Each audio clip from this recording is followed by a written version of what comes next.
کھا کے کہتا ہوں 90% بیماریاں جو جادو اور جنات کے ذریعے لگتی ہیں ان کا علاج آپ میں سے ہر شخص خود کر سکتا ہے. 90% کی بات کر رہا ہوں. اور وہ علاج کیا ہے؟ آج سے آپ اپنی زندگی میں وہ کہاں پہ، مجھے تو کئی مرتبہ دکھ ہوتا ہے، لوگ بے اولادی کی وجہ سے کبھی شیطان ٹھوکر لگا دیتا ہے، 18 کی بیماری ہو جاتی ہے، اس پریشانیوں کی وجہ سے جا کے اپنے مال و دولت کا بھی جنازہ نکلواتے ہیں جیلی عاملین کے پاس، اور اپنی بیٹیوں بہوؤں کی عزتوں کا بھی جنازہ نکلوا دیتے ہیں. آج آپ یہ بات یاد رکھیے، 90% جناتی اور جادوئی بیماریوں کا علاج ہم میں سے ہر شخص انفرادی طور پہ کر سکتا ہے. اور وہ علاج بھی سمجھ لیجئے، کیوں نہیں سیکھتے؟ دجال ایک بہت بڑا فتنہ ہے، اس سے بچنے کے لیے کون سی 10 آیات ہے جو یاد کر لی جائیں تو اس فتنے سے محفوظ ہو جائیں گے؟ سب کو پتا ہے، دیکھیں پتا سب کو ہے. کتنے بندوں کو یاد ہیں؟ سورت کہف کی پہلی 10 آیات آپ نے یہ کلیے یاد رکھنے ہیں، اپنی زندگی کا معمول بنا لیجئے. سورت کہف کی پہلی 10 آیات ہر روز صبح فجر کے بعد 10 آیات فجر کے بعد. اور یہ جو کلیہ آپ کو بتا رہا ہوں، یہی کلیہ آپ نے مغرب کے بعد دہرانا ہے. 90% شیاطین، جنات، جادوگر، کہانت، تویز، گنڈے، بندش صرف ان وظائف سے، ان کی طاقت سے آپ کے سامنے نہیں ٹھہر سکیں گے. آپ کن جیلی عاملوں کو پیسے دے دے کے اپنے مال کو بھی برباد کر رہے ہیں اور اپنے ایمان کا بھی جنازہ نکال رہے ہیں. 10 آیات کو پڑھا کیجئے اور اس کو یاد کرنے کی کوشش کیجئے. فجر ہو جائے، سب سے پہلے جو وظائف ہیں نماز کے ان کو نہیں چھوڑنا. 1 مرتبہ آیت الکرسی پڑھنی ہے، اس کے بعد 33 مرتبہ جو وظائف ہے تسبیح فاطمہ وہ پڑھنے کے بعد آپ نے سب سے پہلے یہ 10 آیات کی تلاوت کرنی ہے. ترتیب آپ بنا لیں. اس کے بعد سورت بقرہ کی آخری 2 آیتوں کی تلاوت کرنی ہے. اس کے بعد اعوذ بکلمات اللہ التامات من شر ما خلق 3 مرتبہ پڑھنا ہے. 7 مرتبہ پڑھ لیں، 3 مرتبہ پڑھ لیں، یہ آپ کے اوپر ہے، لیکن کم از کم 3 مرتبہ پڑھنا ہے. پھر بسم اللہ الذی لا یضر مع اسمہ شیء فی الارض ولا فی السماء وهو السمیع العلیم 3 مرتبہ پڑھیں. 3 مرتبہ پڑھیں. یہ دعائیں یاد کرنا مشکل ہے.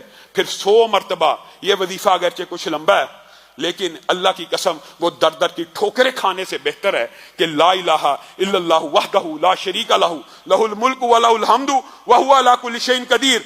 یہ 100 مرتبہ آپ نے فجر کے بعد پڑھنا ہے. اور اس کے بعد میں آپ کو لمبا چوڑا وظیفہ نہیں بتاتا، میں وہ بتاتا ہوں جو ہم میں سے 90% عوام کر سکتی ہے، ہر بندہ کر سکتا ہے. اس کے بعد جو آخری 4 کل ہیں وہ آپ نے 3 مرتبہ پڑھنے ہیں. اور بعض جو عامل ہیں وہ یہ کہتے ہیں کہ اگر یہ 11 مرتبہ پڑھی جائیں تو اس کا اثر بہت زیادہ مجرب ہے، لیکن کم از کم 3 مرتبہ. اب یہ کل کتنی ملا کے ہوگی؟ 10 آیات سورت کہف کی، اعوذ بکلمات اللہ 3 مرتبہ، بسم اللہ الذی لا یضر 3 مرتبہ، آیت الکرسی 1 مرتبہ، 33 مرتبہ سبحان اللہ والی تسبیح پڑھنی ہے. اس کے بعد 100 دفعہ لا الہ الا اللہ وحدہ لا شریک لہ لہ الملک ولہ الحمد وہو علی کل شیء قدیر پڑھ کے آپ آخری 4 کل پڑھ لیں. اللہ کی قسم کھا کے کہتا ہوں، اللہ کی قسم کھا کے کہتا ہوں کہ 90% جادو، جنات، شیاطین، تویز، بندش، رزق کی جتنے معاملات ہیں ان سے ٹھیک ہو جائیں گے. ہاں کچھ بیماریاں ایسی ہوتی ہیں کہ کچھ جنات اور جادو ایسے طاقتور قسم کے ہوتے ہیں کہ ان کے لیے اس سے بھی زیادہ پڑھنا پڑتا ہے. وہ بھی کوشش آپ کریں کہ آپ پڑھیں. آپ پوچھ لیں شریعت کے طالب علموں سے، میرے بھائیو آپ کو کس نے یہ مغالطہ ڈال دیا؟ مجھے تو کئی مرتبہ یہ دکھ ہوتا ہے، آپ کیسے کیسے لوگوں کے پیچھے بھاگتے ہیں. کس کے لیے؟ شفا لینے کے لیے لوگوں کے پیچھے بھاگتے ہیں. اللہ کی طرف پہنچنے کے لیے کن لوگوں کی طرف؟ آپ کم از کم ان کے حلیے دیکھ لیں، ان کے عادات و اطوار اور ان کی زندگی کی اور ان کے روز و شب کا. ایک مجھے بتائیے، ایک بندہ دعویٰ یہ کر رہا ہے کہ میں آپ کو اللہ سے ملا رہا ہوں، ایک بندہ یہ کہتا ہے میں آپ کو اللہ سے ملانا چاہتا ہوں. سب سے پہلے آپ کے اوپر فرض ہے کہ نہیں؟ آپ دیکھیں اس کا اپنا اللہ کے ساتھ کتنا کنیکشن ہے. وہ آپ کو کہہ رہا ہے میں اللہ سے ملا رہا ہوں، خود اللہ سے ملتا نہیں ہے، خود اللہ کی شریعت پہ عمل نہیں کرتا، 20 دن نہاتا نہیں ہے. جو بندہ 20 دن غسل نہیں کرتا کیا اس نے نماز پڑھی ہوگی؟ جو نماز نہیں پڑھتا وہ آپ کے نزدیک ولی اللہ ہے؟ تف ایسی جہالت کے اوپر اور تف ایسے بھنگڑوں اور ناچ گانوں کے اوپر جو ان کے مزاروں پہ جا کے دیتے ہو، جو 20 دن تک نہاتے نہیں ہیں اور تم ان کو ولی اللہ سمجھتے ہو. وہ اولیاء اللہ ہیں؟ ولی اللہ وہ ہوتا ہے جس کی زندگی شریعت کے مطابق ہو اور جو ہر وقت اللہ سے جڑا ہو. ہاں اس طرح کا کوئی بندہ آپ کو نظر آتا ہے اپنے ارد گرد معاشرے میں؟ عام ہے، 5 وقت کے نمازی ہوں، دین کے اوپر چلنے والے ہوں، کوشش کرنے والے ہوں، معاملے میں اچھے ہوں، ان سے دعا کروا لیجئے. اور پھر ایک بات میں آپ کو اور بتانا چاہتا ہوں کلیے کی، اللہ کی قسم، یہ جو عامل جوتیاں، عامل جعلی جوتی سے جی جن نکل رہا ہے، امام احمد ابن حنبل یعنی ان کی جوتی بھیجی جاتی تھی، وہ کہتے تھے کہ میری جوتی بھیج دو اور کہہ دینا امام احمد ابن حنبل نے کہا نکل جا، اور اگر نہیں نکلے گا تو میں آ جاؤں گا اور میں تجھے آ کے نکال دوں گا۔ اللہ کے فضل و کرم سے ان کی نقل کرتا ہوا ایک بندہ گندا اپنی جوتی، اور اس نے ویڈیو بنوائی ہوئی ہے اور وہ شف شف کر رہا ہے، اس کا نہ حلیہ شریعت کے مطابق نہ انداز شریعت کے مطابق۔ اللہ کے بندو، میں آپ کو ایک کلیہ بات بتاتا ہوں، کلیتاً، یہ جو آپ سمجھتے ہیں نا کہ یہ جنات اور جادو بگا رہے ہیں، اللہ کی قسم جو بندہ شرک نہیں نہ کرتا، شرک نہیں کرتا، جنات جتنے خوف زدہ اکیلے اس بندے سے ہوتے ہیں جس نے زندگی میں کبھی شرک نہ کیا ہو۔ آپ صرف موحد ہو، غصے سے کسی سحر زدہ کو، جن زدہ کو دیکھ لیں اور اس کو کہہ دیں اللہ کے اوپر توکل رکھتے ہوئے، نکل جائے گا۔ آپ نے توحید کو کیا سمجھا؟ توحید ایمان کی جڑ ہے۔ آپ ان کے پاس جاتے ہیں جو شرک میں گوڈے گوڈے غرق ہوئے ہوتے ہیں، اور ایک مرتبہ جو ان کے چنگل میں پھنس جائے، یہ بھی یاد رکھیے گا، یہ جادو کا چکر ہوتا ہے، یہ جنات کا چکر ہوتا ہے، یہ کہانت کا چکر ہوتا ہے۔ عارضی طور پہ فوری انسٹنٹ ریلیف جو کبھی انسان کو ملتی ہے اس طرح کے جعلی عاملوں کے پاس جانے کے لیے، یہ جنات کے ذریعے شعبدہ بازی کر دیتے ہیں۔ کوئی اتنی بڑی بات نہیں، آپ نے یہ پڑھا ہو تو بات ہے نا، حتیٰ کہ اصل بات یہ ہم اس عمل سے دور ہیں۔ رسول اللہ صلی اللہ علیہ وسلم نے جو جنات اور جادو سے بچنے کے لیے عمل بتائے، جو ہمارے اسلاف نے بتائے، ہم نے وہ نہیں کرنے۔ ہمیں بس کوئی بندہ چاہیے جس کو جا کے ٹکا کے 2 سجدے کریں، جس کے ہاتھ چومیں، جس کے سامنے عزت کا جنازہ نکلوائیں، ایمان اور مال کا بیڑا غرق کروائیں، اور عارضی طور پہ جی مجھے گوڈوں میں درد ہو رہی، کچھ ریلیف ملا ہے، اسی وقت مل گیا۔ یہ جادو جنات کے ذریعے عارضی طور پہ کچھ ریلیف کا مل جانا، پھر آپ ہمیشہ ساری زندگی کے لیے اس چکر میں غرق ہو جاتے ہیں۔ ایک مثال دے کے اپنی بات کو ختم کروں گا میرے بھائیو، جنات اور کہانت کا ایسا چکر ہے۔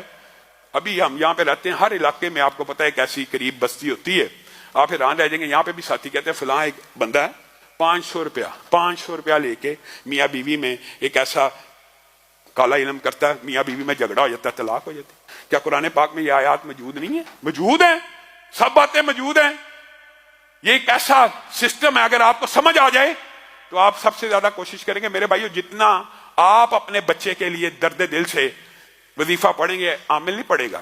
ہاں، اگر کوئی بیماری آپ کو سمجھ آ رہی ہے، یہ میں جناتی بیماریوں کی بات کر رہا ہوں، جو جسمانی بیماریاں اس کے لیے آپ کے سامنے متعدد مرتبہ رکھا ہوا ہے سورۃ فاتحہ، دیگر ہر بیماری کے حوالے سے۔ ہاں، کئی مرتبہ ہوتا ہے کہ آپ کا وظیفہ اثر نہیں کرتا، پھر بھی آپ نے اس طرح کے جعلی عاملوں کے پاس نہیں جانا۔ کسی توحید پرست، کسی موحد بندے، کسی کی زندگی کو دیکھیں کہ اس کی زندگی شریعت کے مطابق ہے، اس کے پاس چلے جائیں، اس سے دم کروا لیں، اس سے دعا کروا لیں۔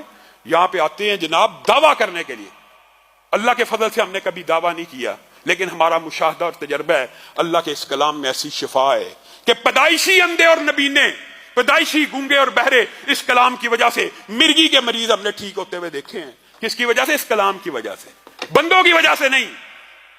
یہاں پہ بندہ آ جاتا ہے، میں بہرے ٹھیک کر دیتا ہوں، میں اندھے ٹھیک کر دیتا ہوں، یہ دعویٰ تو کبھی نبی نہیں کر سکتے، اور آپ لینے بنا کے غولوں کے غول اس کے سامنے کھڑے ہیں۔ اللہ کے کلام میں شفا ہے، مانتے ہیں یہ کلام شفا کا ہے، ثواب کا ہے، رحمت کا ہے، لیکن شریعت کا بھی ہے، دستور کا بھی ہے، معاملات کا بھی ہے، فہمی کا بھی ہے۔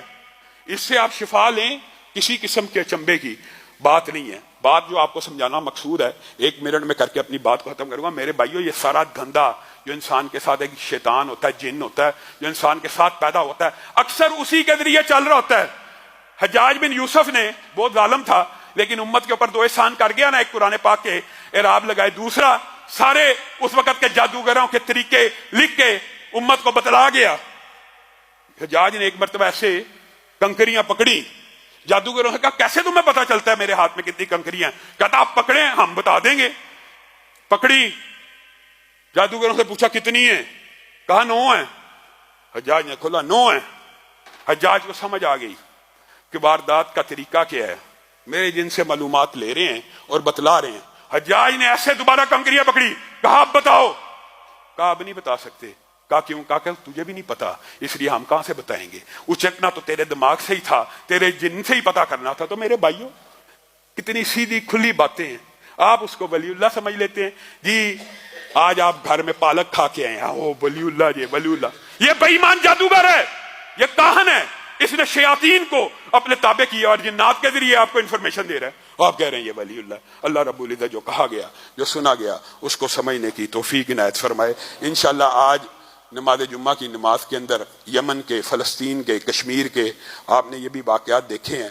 ٹائم تھوڑا ہوتا ہے اور باتیں زیادہ ہوتی ہیں. انشاءاللہ ان کے لیے ہم قنوت کریں گے, سب ساتھی درد دل کے ساتھ اپنے مسلمان بھائیوں کے لیے.